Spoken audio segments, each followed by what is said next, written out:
Hello and welcome to my third video so far for the Secret World Legends. Today I'm going to be having a quick chat about the shared world element of this game, as there was a bit of a discussion regarding this after the Steam page was updated from stating MMO to RPG shared world a few months ago. This was actually prior to the beta start, but anyway, I want to have a chat about it because some people seem to be a little confused by it, and I'm also going to have a quick talk about the downtime and a bit of an update of what's going to be going on before the launch to everyone.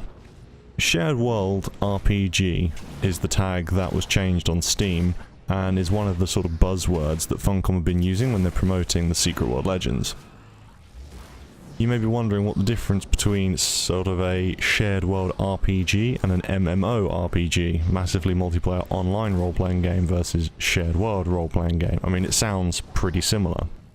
The main difference is going to come with where that you are able to see all of the active players in your area. In the hub areas in the Secret World Legends, so in cities and in Agartha, you will be able to see a lot of other players around you. I'm guessing you won't see everyone on the mega server at any one time, but you will see a very large number of players in these zones. And as you do so far in the beta and the head start that we've been having. The shared world aspect comes when you are in the questing zone, so the footage I've got running at the moment is in Kingsmouth Town, Solomon Island, and it's the same for further areas in the game, where at the moment I've only come across maybe 3 or 4 people in the same area as me. Now, this is, I think, a really good choice. I think it was quite badly, well, not about badly handled, but I think they could have done with clarifying this to the player base when it initially happened. But a lot of the Secret World's uniqueness comes from the feel of how it's always been played. And if it moved over to the Secret World Legends and it couldn't handle the sheer number of players in the areas, it would have absolutely killed it. Part of this well, for example, with Solomon Isle, part of the island is it's so desolate, depressive, and just dark, that having hundreds of players running all over the place doing the same quests would have really killed it. I mean, I personally think that would have been horrible. I mean, I know what other MMOs were like at launch.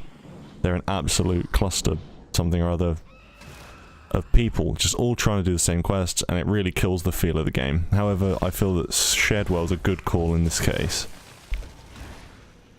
So I tested the party up system in order to see, just to make sure that that's all working with being able to play with friends, and it does work absolutely fine. You will invite a player to your party, as per usual.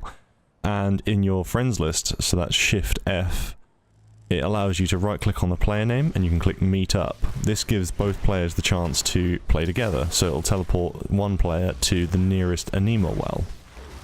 From there, you can play together as per usual, as it would have been back on the Secret World, which is great. Second point I wanted to cover, developers have issued an informal and formal statement on the character slot issue. They've issued a formal statement on the Secret World Legends website, and there is an informal update from one of the developers on Reddit. I'll post the informal Reddit post well, I'll show it on the video now, and I'll post a link below to the thread, and I'll also post a link to the formal post by Funcom. They've reversed the decision. Players from the Secret World will have the exact amount of character slots that they had, so base members will have 3 slots, and if anyone purchased any additional slots, they should also see theirs showing up now, assuming that you have done your Secret World Legacy link on your account.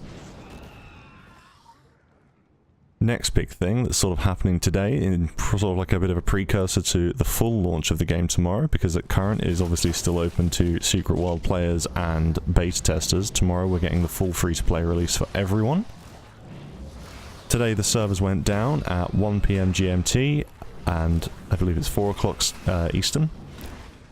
We are seeing what was initially supposed to be a 2-hour maintenance downtime for some what we believe was standard maintenance with some fixes to various issues with the game.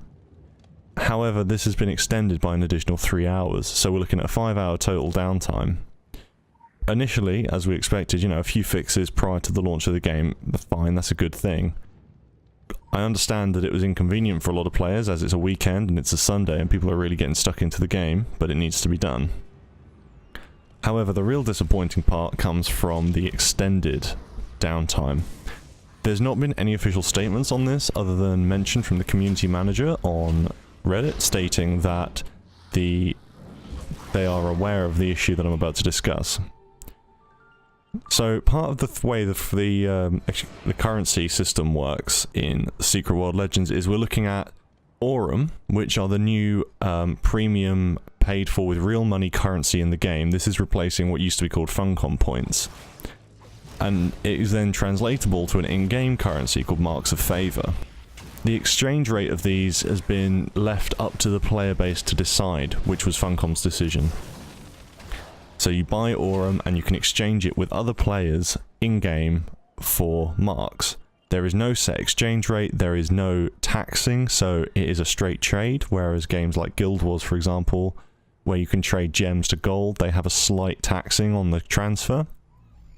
Unfortunately, some players bugged, I think it was either a combination of, it was like a bug / duping exploit, where we were seeing millions and millions of Aurum showing up in the exchange for absolutely no marks, and vice versa, people getting millions of marks for very little in the way of Aurum when you consider the value. Hopefully these things will be addressed by the end of the patch and we're not going to see a major rollback. I hope you all look forward to the full launch tomorrow, and I'll see you then. Thanks for watching. Please subscribe and like for all my upcoming videos in the week.